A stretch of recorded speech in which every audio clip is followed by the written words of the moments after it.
You have to be able to think long term while figuring out a way to act fast in the short term and stay alive.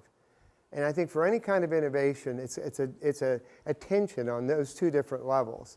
And the long term is about the impacts are probably going to be bigger than what you think. The short term is about don't run out of money and don't starve. And so figure out how to navigate your way through that. And one of the things in talking about, I mean, we started out with CrowdSmart. We thought we had all this cool technology that would help startups learn product market fit. And it was like you just tell them, look, if you do all this, you're going to have the best deck in the world and you're going to be able to go raise money. And it didn't work. Why? Because startups are, money is like oxygen, right? If you just can't think of anything else unless you get oxygen. So one of the things we flipped our business model around to say we're an investment company. And if you want an investment from us, go through and do all this stuff to provide data to justify why we should invest in you. All of a sudden that works. And so one of the things for the short term is to figure out how you can move fast, stay agile, but with an eye on the long term. Now this is happening, for a long time, we were all pretty close to the center of this. In '82, when I came to Palo Alto, Silicon Valley was University Avenue. Everyone wanted to be close to Stanford. You see some heads nodding on that one. And then, of course, it's spread out quite a bit. But you now see this popping up all over the world. Sunday night, I'll be heading off for Salt Lake City and New York. And believe it or not, I've traveled all over the world, Malaysia, you name it. I've never been to Salt Lake City, so this will be my first trip. But there's a reason there. All of a sudden, I can't, it's like hundreds and thousands of entrepreneurial companies springing up there. I was in Japan in July, and tremendous interest there in innovation. And it's a little bit, I mean, the culture there is a little slower to change, but all over the world. This is now, I mean, it's become a worldwide event believing that entrepreneurial innovation is going to lift the world economy. And I really believe that's true. So this is a piece of that world here today. And we want to look at ways we can do that. Let's look a little bit about, this is a ranking right now.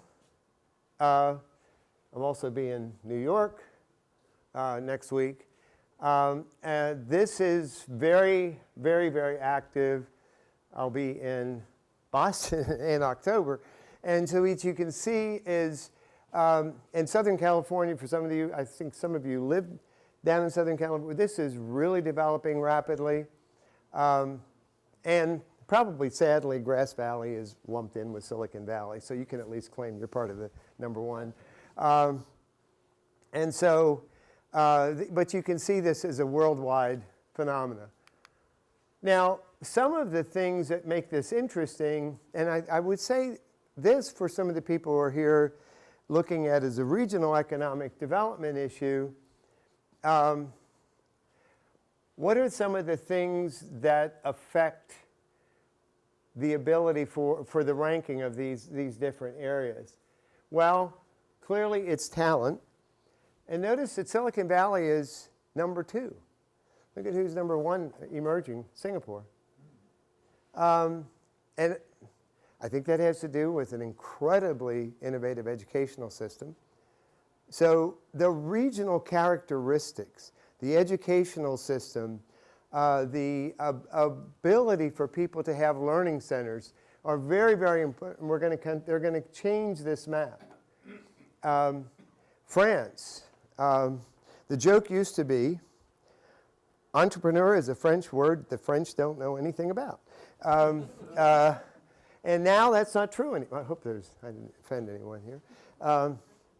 But the truth is that France is making this huge move for entrepreneurship. And, but all of these areas, you have to look at that have to be created. Things like market reach, availability of funding, talent is so important. And mobility and immigration policy is, and I'm not going in a political bandwagon here, I'm just saying it is critical. Silicon Valley would not exist without immigration. And so these are some of the characteristics. That just gives you an idea. And by the way, I'm happy to, I think James already has a copy of the slides. There's, you're welcome to use some of this information. And some of this, by the way, is created jointly with Kim Palese, who was our chairman. Kim was, go back here, if you don't recall the name, Kim was, where are we here? Java. She was a person who led the Java effort at Sun and then spun it out into a company by the name of Marimba that went public back around 2001. And she's working now in this company with me. We've known each other. I gave her first job out of college at IntelliCorp. This is one where I truly have to say she's 13 because that was 30-some years ago, and she doesn't like me to say that. So, okay, so here are the fundamentals then. Access to capital, access to talent, then this one, access to markets. How are you going to get product out and distributed? And then fiscal policies and regulatory policies matter. Policy matters because it creates, one of the things that was very positive for Silicon Valley back in the University Avenue days was the policy at Stanford around intellectual property. They were a pioneer in being open about companies using intellectual property. And professors were not looked down on for being business oriented. And so they were a primary first mover in that area. Now, this is also affecting bigger companies. The old days used to be figure out who your competitors are and go toe-to-toe with them. Truth is, this is what happens to you. You're going to get eaten by a lot of little fish. And so there'll be different small companies that take off segments of the market. And pretty soon you know it's very difficult. So this is the reality. So one of the things that we see is this integration of innovation areas like this one, the integration of accelerators with for larger companies. So for example, Target is partnering with Techstars to create an accelerator where they can incubate, accelerate startup companies that are complementary to target businesses. And one of the companies we invested in was part of that in terms of their product. And so that's also access to market. So the partnerships between accelerators and corporate sponsors can help accelerate access to market. And these are some of the, corporate VC is on the rise. Corporate VC is also moving earlier stage. It used to be that corporate VC wanted to come in when the companies are growing. They're now moving in earlier stage, and you see this happening worldwide. The other thing that's changing is funding.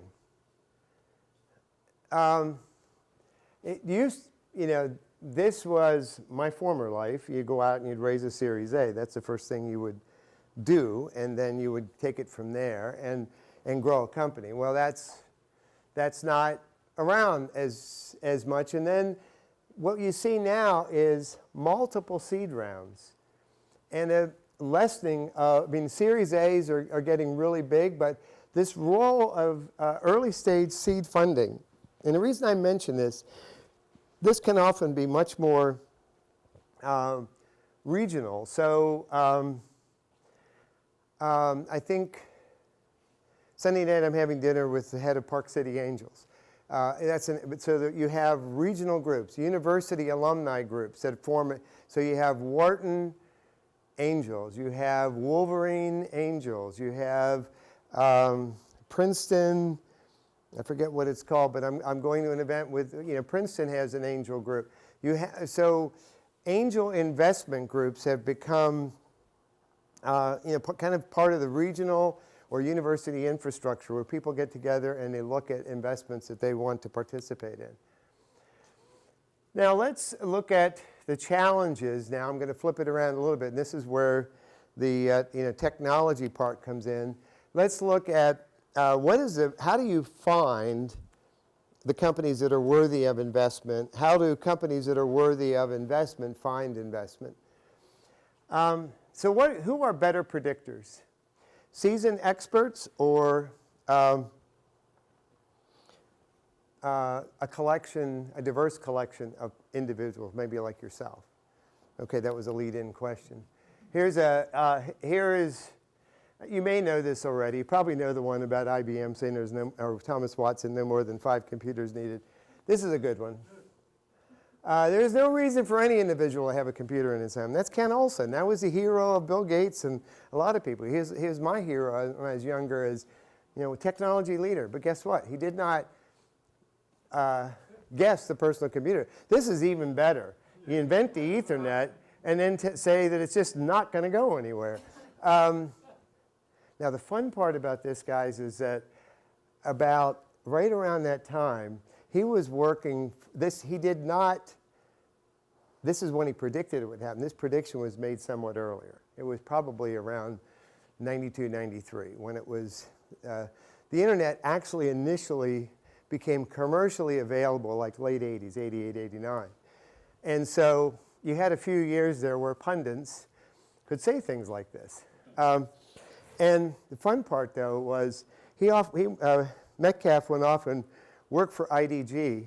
And when I was at Connect, we did a $1.2 million deal with him on the other side with IDG. It was 1995. So the internet wasn't collapsing, and they spent some money to do a deal to grow it.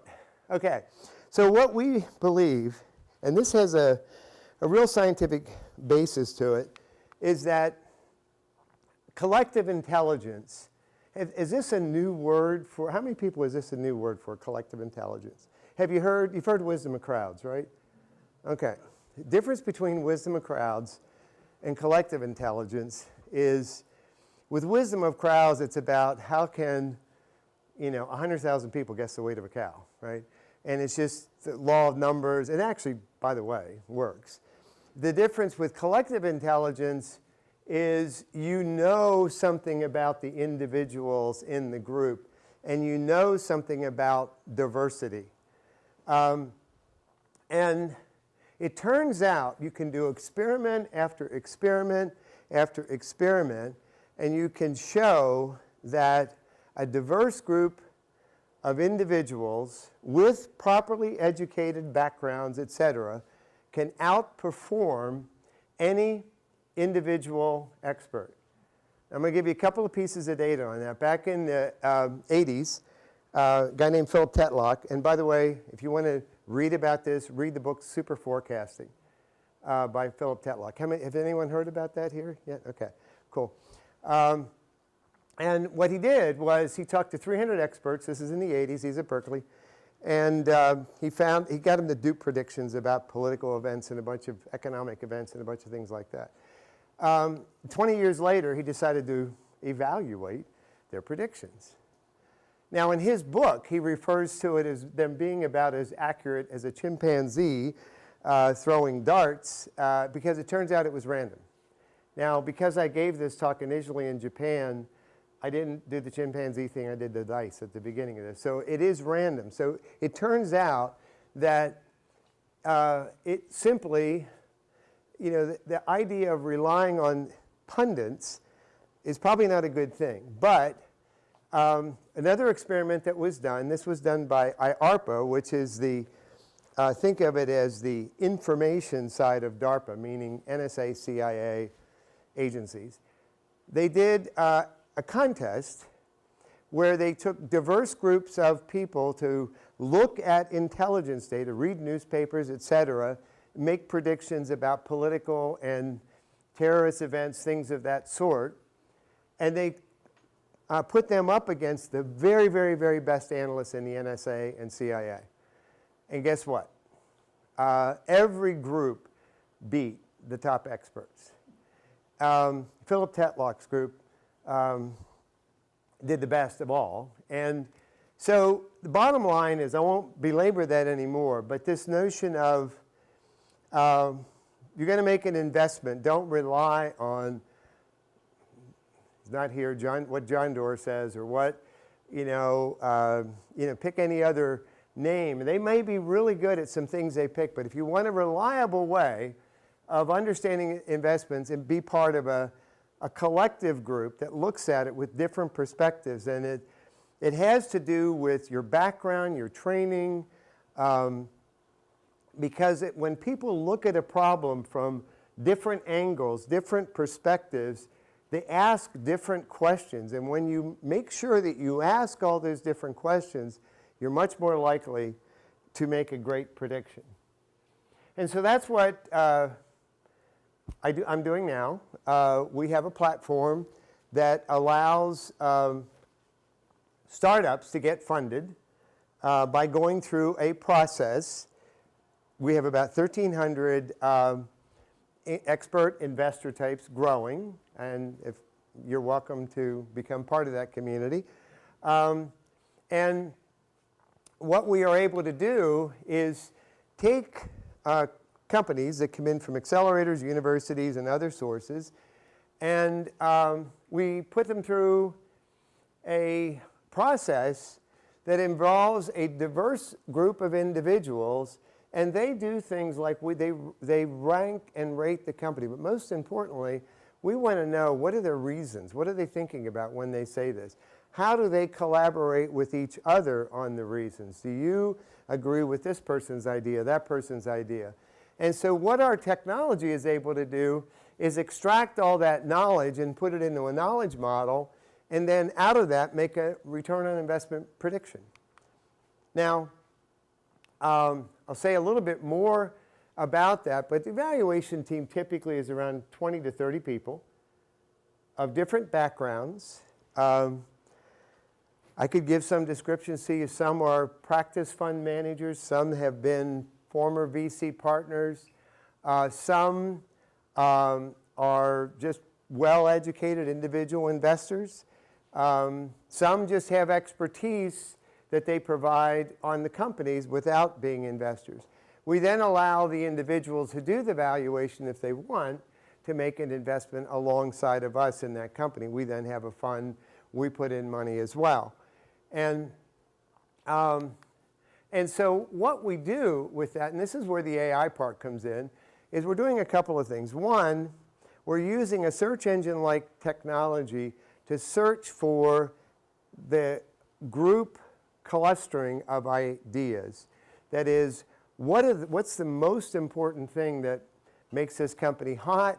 What is the most important thing or risk factors that we need to look out for? So let's just take as an example here, someone contributed an idea about how great the team, no, I'm sorry, this was one about a large market opportunity, and they gave the company a rating of a 10, which is the highest rating you could give it, and it's a very, very powerful, strong statement. But what we're able to use from the natural language processing engine is learn that the underlying concept is it's an undeniably scalable market. It's worldwide.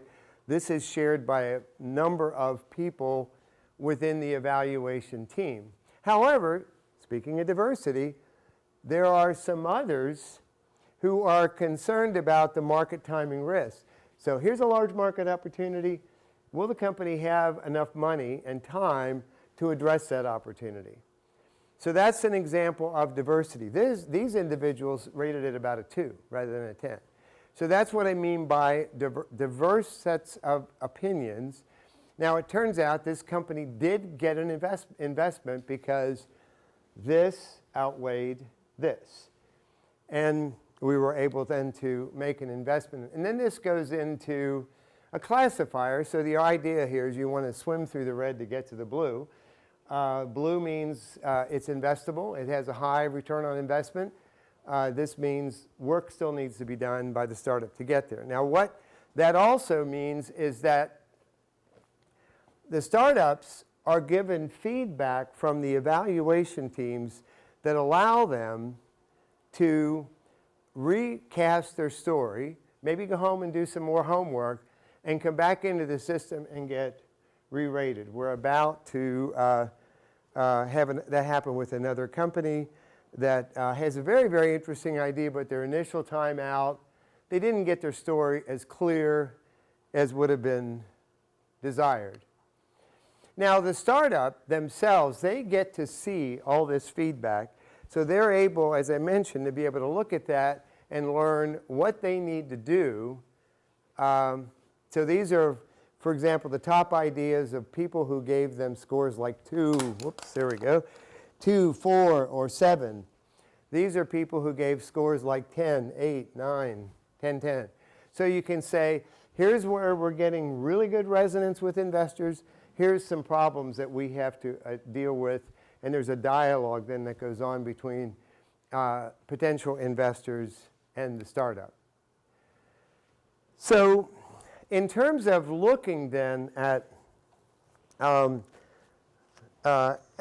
say regional economic development, this is really, I mean, what we're looking at is this is really something that can go global, where every region, and I just found that out here in meeting a number of people, there's a lot of expertise in this group, right? Different backgrounds, different experience, different companies. You can bring that to bear on, giving feedback, evaluating what the potential is for new startup companies. And I think there was several people here mentioned they're part of a startup. Now, what we're doing is then putting that into a system that does things like natural language processing, looks at things like machine learning classifiers, all this, uses all that data to then figure out which are the companies that are ready for capital infusion. Now, what are the things we're looking to achieve here? And think of this as more overall achievement. Capital raising for startups should be a rational process. It is not now. If you know somebody or if you've had a hit, it's really easy once you go public to go back out and raise money. It's really easy once you sold a company and you made your investors really happy to go back out and raise money. It's not easy for a really sharp team to break in and get fair treatment and really get their time at bat to go prove that they can do it. So what happens is you end up having a process that's driven by connections, in some cases good old boy network, but it's not an approachable rational process either from a investor point of view or from a startup point of view. And so there's an opportunity because we basically, there are, I think in the US, probably 500,000 to 1 million angel investors. A lot of people who are, and by the way, in our particular case, we allow people to come into a deal that may have a minimum of $250K.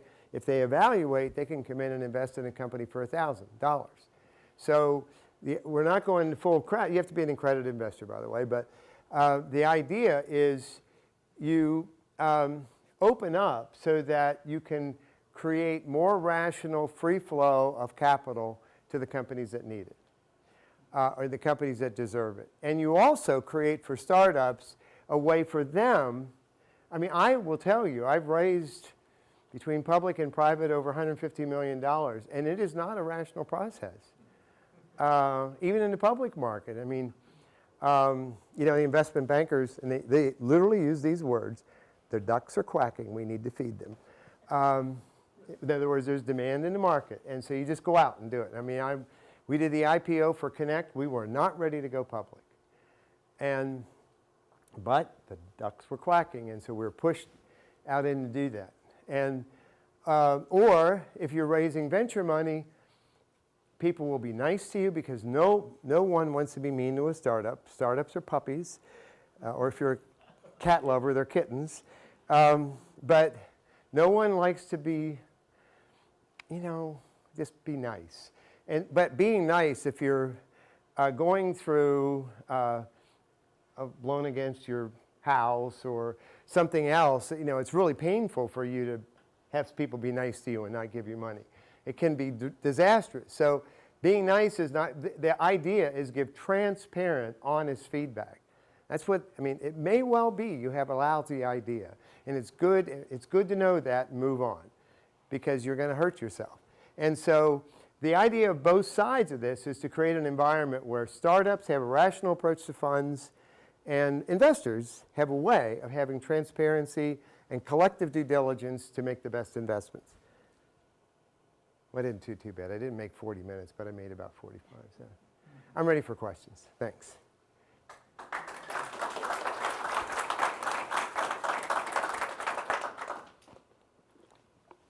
The lights. Questions? Right over here. Oh, yeah. Yeah. How often do you turn the crank on your perspective?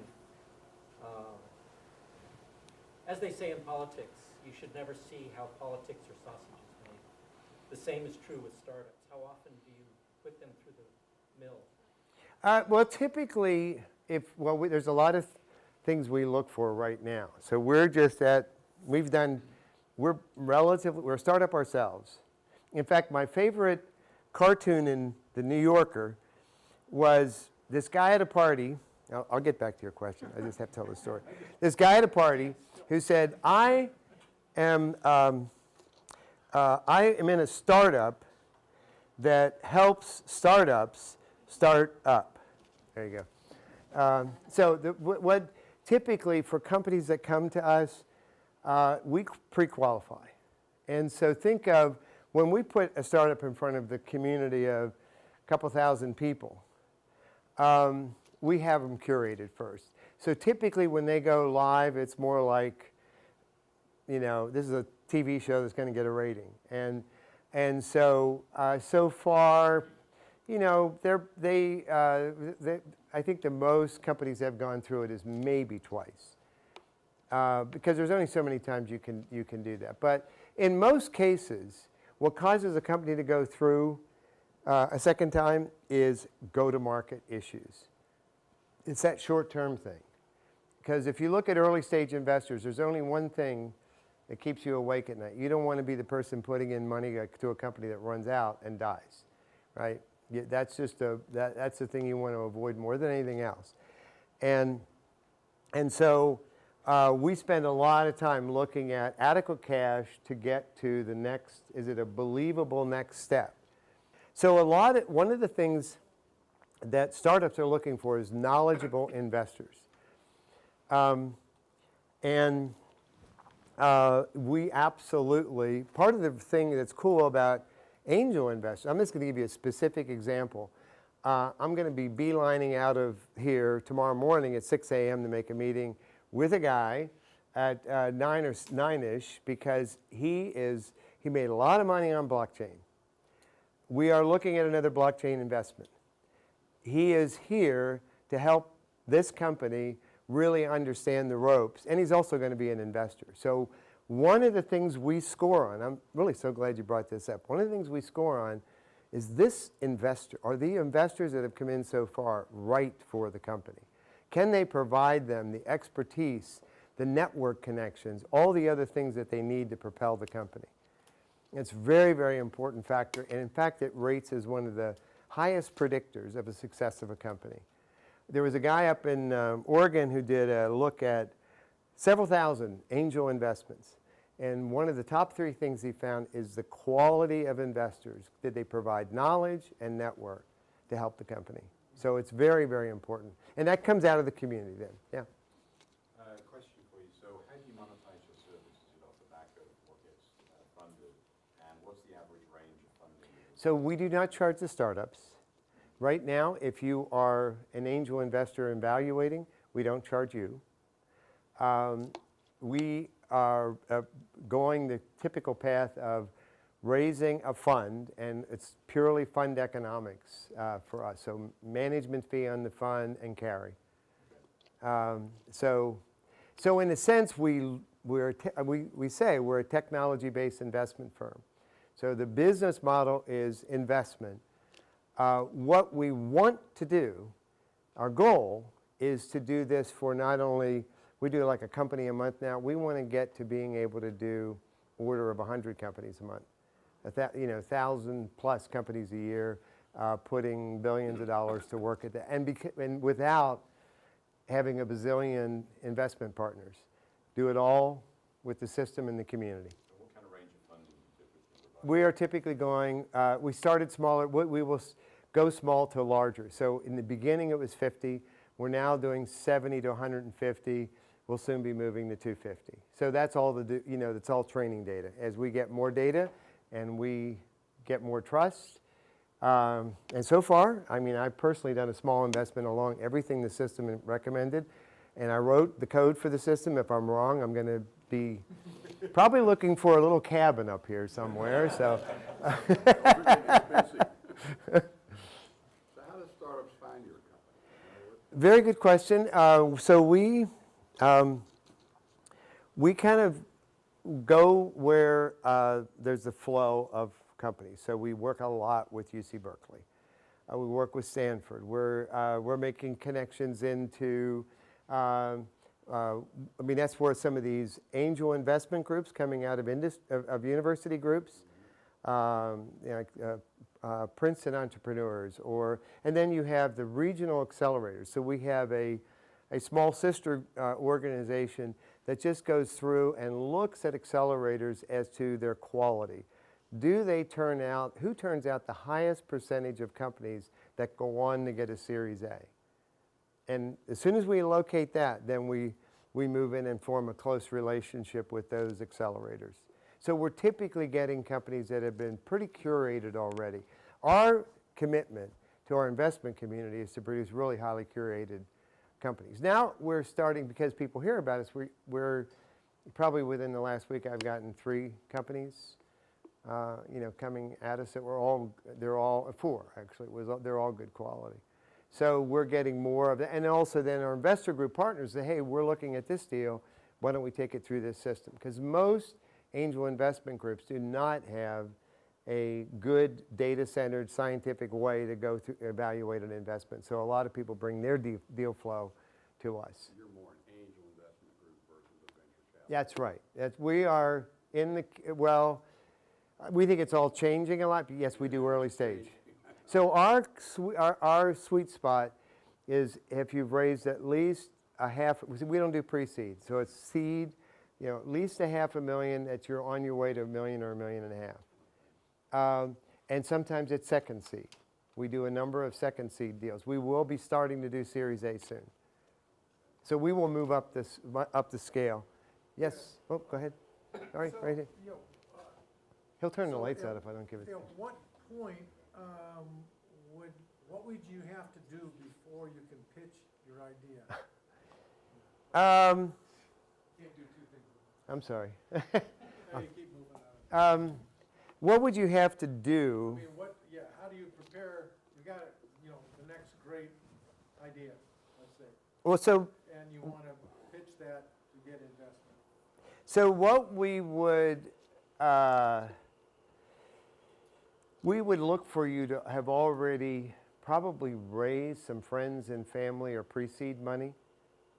I'll give you a very specific example. So one company we invested in early on, it's in AI and natural language processing. They had gotten $50K from a former VP of engineering at Google and $50K from an engineer at Facebook. So, okay, tweak. People who know what they're putting their money in, put money into it. And then a smaller micro VC had put in some money. So all of a sudden that put them on the radar screen for us, at which point we then want to take them out to the larger community. So we are not going and finding just the stories. Typically when we're getting involved, there's been some level of activity already, some product. One exception was a biotech company that raised $5 million pre-product, and we were part of that. But that was really good IP, And so there are some exceptions to that, but typically it's you've done something already where we can see what the traction is. So, to follow up on that, so if you go to like Kickstart and you raise 100,000, Yep. then you might be interested or not? Yeah, well, that's actually, it might even be a little bit, and we would probably look for a little bit more than that, but we have a conditional investment we're doing right now with a company where they have a Kickstarter campaign. And we've said we will invest if the Kickstarter campaign hits a certain level, if it's successful. There are components of crowdfunding that can be very helpful to the investment process. Really good characteristics for a portfolio or collection of investments would be 3x, right? If you consistently got on all your investments 3x over some period of time, that's a pretty good deal. And so that's, I mean, what we're looking at is overall return on investment. And that can come from like Kleiner Perkins Fund 9, which if it hadn't been for Google, it would have been the biggest bust on the planet because 300 and some companies in that fund and only one made a ton of money, and that was Google. That isn't our model. Our model would be get the internal rate of return from, right now, for example, of the 10 investments we've done in the last 10 months, 50% are converting to Series A at an double up round. That's what we would be looking for. And it doesn't matter if they, I mean, this is a unicorn comment. We're probably not going to be the ones that get into a unicorn at all. Because what happens for people who believe that a company's a unicorn, Sequoia will go in and say, here's $5 million, lock everybody else out. So, and I don't necessarily think that's a good place for angel investors or anybody else to be because the stakes are so high. And so we're looking much more about consistent returns. And that's why, so that one company I just mentioned, the AI, well, it's really cool. They're doing extremely accurate, real-time speech to text and being able to analyze the text and coach so they can learn what an expert's doing well and tell another person over how to do it just like that expert. They do all that in real time, okay? It's 2 or 3 really, really smart people, and they've gone for over a year on about $850,000. That's a good thing. I mean, they have a very low burn rate. They're taking the long term. If they're continue to be right at what they're doing, it's a game changer. These are the guys that have the Google and Facebook money in it. So it depends on the company. We much prefer companies that have kind of a lower burn rate and not have to raise a massive amount of capital. So going back to one of your first slides of 2 years and 10 years, are you going to make an app out of this for the smaller startup that isn't on the horizon for a VC group or an incubator?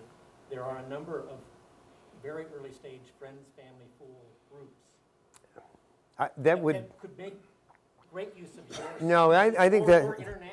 That's a great idea. I mean, we were an example of ourselves, right? We went, I mean, in terms of what I just said about capital, we went a long ways on 5 people and very, very little money in order to get this built. Well, I'm saying that to say we're very narrowly focused right now on a certain place to prove what we can do. But I believe this whole idea of broadening it, and particularly if you go international, it doesn't take large sums of money to get businesses going in other cultures. And we're doing, right now, what's running on the platform is the first company that's addressing an international developing country market. And the company is organized in Delaware. It's based in Mexico City, but it's going to roll out in developing markets. And so I think there's tremendous opportunity there. So over here. Can you expand a bit on how you utilize NLP in your analysis? Sure. So the current techniques make use of what are vectorized models. I don't know if you're familiar with the technology. So we're what we're doing is we are going through a process of clustering based on themes. So what we're doing is we're gathering so typical startup, there may be all the people talking about this startup. Let's say they generate 10,000 words, right? And we correlate all kinds of stuff, who said it, who agreed with it, all of that sort of stuff. So we're looking at all those, and then we go through and we take the statements and we cluster them into themes, as well as this other scoring information. And then we look at, from the vectorized model, what concepts cause that theme label to be assigned. So here's what we learn on a strong team. They have experience, they're adaptable, mutual respect. And this just all came out of listening to what people say, and then that goes into a knowledge model. Okay, so we have definitions for what it means to be a strong team that are very much aligned with best practices when you talk to investors. So that's the kind of thing we're extracting that knowledge out of just the dialogue. And so there's back and forth between investor, and we're looking at, well, does the startup convince the investor that this risk is really dealt with, or is this the investor just backing off? And then we do a 1 hour live Q&A. We analyze all that. So we're really looking at, see, startups don't have data, but startups have a lot of people with attitude around them, right? And if you can tap in, well, the attitude is predictive of where that startup's going to go, right? If everybody's saying this is a really hot startup and, hey, you ought to invest in that, there's a reason for that. That doesn't mean people are stupid and just jumping on bandwagons, but they see something. And particularly if they're really smart people that see something, that's what you want to be part of. And so that's what and so typically you see in a company, they got this, this sigmoid curve, right? I don't know, they can't raise any money. All of a sudden, oh wait, they just raised $5 million. And that's what you're trying to look for, is that shift of attitude, and then you want to jump in on that. And the language and how you talk about it, the sentiment analysis of that kind of stuff is all part of those signals. So how do the startups that have passed the litmus test to get into this, how do they do that pitch? Is this a PowerPoint deck? Is it a video? I mean, do they have 2 to 3 minute video. And we coach. We'll get better on that, but we coach them on that. There are kind of 2 categories of investors, right? I hate to make it so simple, but people who believe the team is everything, right? That if it's a good team, they're going to figure it out, And I was just talking to a startup where the investor said, I don't want to meet you in your office, I want to come to your house. and spend an afternoon, just really get to know this person, because they're going to write a $250K check and wanted to really know the person. So that's part of it. So part of what we believe that has to come across in this initial video is, what's the story? What motivated this person to do this? And a really good entrepreneur won't have a plan B. They're so convinced that they're going to be able to do this. You have to be careful if we'll give it a try. That's probably, they got to be willing to think of different pivots and different ways they're going to somehow make it work. And so that's their characteristics like that. And a lot of that can come out of the video, and we will, in time, use some vision analysis of not only the presenter, but people listening to that we'll get cues off of that as well. But video is really an important part of this. Do you do anything to vet or otherwise curate your investors? Yes, thank you. So the reason I say thank you is I just leave stuff out. So part of what we do is we create a model of the individual investor. So here's what happens when, I didn't get into the details of the technology, but let's say you put in an idea, and all of a sudden everybody else, by the way, other people get to rank your idea relative to other people's ideas, and that's different than just a thumbs up. Every time your idea comes up, and frankly, this core technology is, James and I met, I've been doing this kind of technology for 20 years, which is, how can I turn what you're saying and then listening to how other people respond to you into statistically predictive information of what's going to happen. With that, we were able to predict TV ratings. We were able to predict whether a product's going to sell or not. All this notion of people come together around ideas is hugely powerful. So we do that on the platform. So first of all, we may know that every time companies come up on, let's say, commercial real estate, your ideas get voted up. So we put that in your score. So you have demonstrated an ability to generate relevant ideas for commercial real estate. Then we also look at when you rate companies in certain categories, were you right or not? What's your predictive accuracy? So we analyze that data, and we do and will make that available to you over time. It's not there right now, but in time, you'll be able to find how can you become a better super forecaster? So a lot of people are motivated by that. I want to be good at this. And so we try to provide support for that as well. So some of this declarative, what did you have experience in, and your profile, your LinkedIn profile. Some of it is what's the learned behavior within the community. Do other people like your ideas? And even more interesting, if you're an outlier and you're scoring different than others, yet you turn out to be right, really valuable. Right? And so we look at all that kind of information. So it's an overtime process, but not from upfront. You're an accredited investor, you come in and... No, our call to action on the community is be part of this new wave that's just going to get smarter, better over time. And the more you're in the community, more you get access. So over time, certain people will get access to some deals that other people won't. You have to earn your way to that. So we used to work with like Procter & Gamble and Lego. And so that particular company was behind predicting the success of Lego going to the massive sets up until they used our technology to predict that. You know, if you saw some of the patterns I put up there, we would look for a region where we have some anchor relationships, right? And you have a whole bunch of stuff going through my head, because I had some friends that were ex-Microsoft that went off to Kenya and did a sort of micro VC kind of thing there for a while. So I understand, I know what you're saying is true.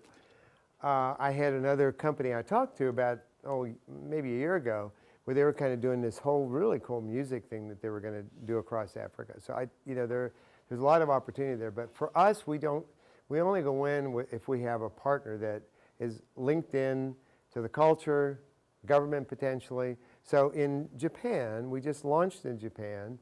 We have a VC partner there, and the head of that is very linked into the government, and in terms of, he's being one of the pioneers to try to create more innovation in Japan. So you need that kind of a partnership to pull it off.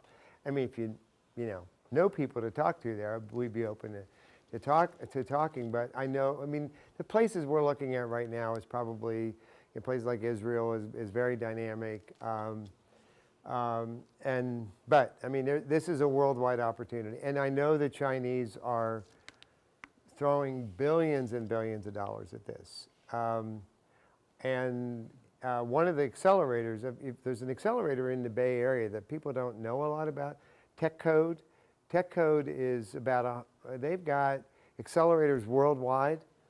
It's being sponsored by a single Japanese gentleman who is worth 25, 30 billion, that does a lot of the commercial these massive construction projects like building universities overnight. And I, in fact, was to have an opportunity to meet him next week, but I'm going to be in New York. But there are these people that are putting a lot of money to work in the various regions. And so it's an opportunity, but we haven't gone there yet. Why are you connected with presidents in several of these countries? I'll give you my card. Sure. No, I think... We own the personal bodyguards to the president are my bodyguards. Just I'll put. Here's what I'll do. I'll put a stack of cards up here that way. There we go. If you would like one, you may have one. You may happy to. Yes. For startups, like, what's your wheelhouse? What is your world that you're looking at, to come in your door? So, Like technology? sorry? What kind of startups would you allow into your world? It depends on can we support it in the community. So that's one of the things we assess. Do we have people who know this? The hardest one we did recently, I'll give you some examples. That's the best way I know to, because we're relatively new, so I can only tell you the experience that we've had so far. So we had a company, Sentient. Everyone here knows with digital technology, it eats power, right? Your phone gets hot, and all that. So what they wanted to do is figure out, well, how can we invent something? And this is, everybody's trying to do it, but invent a chip that can take 1/10,000th of the power of a digital chip. And they shifted to analog, and they basically model a neural network in the chip. And this chip will run on a hearing aid battery. And they train the deep learning models in the cloud and they can load it on this chip. It's not out yet, but it'll sell for like 18 cents. So you can imagine a deep learning chip like that. Now, what do we have to have? Well, first of all, analog circuitry, I mean, double E's that know analog circuits, they're like my age. And, they're not a lot, except there's a new band of people who have trained themselves, and they're a very small number, and this is what makes it an investment opportunity. Some of them are, and most of them are out of Carver Mead's lab, Caltech, and then Southern California has a number of people like that. So we had to go find people who could evaluate that, and we were able to. It took a little bit, but that's what we have. We have to find because we don't have the expertise, right? We've done one blockchain company, but we went and found the expertise. So the answer to your question is, we would kind of look at what you're doing and say, do we think we can pull together at least 30 people or 25 to 30 people who would know something about that?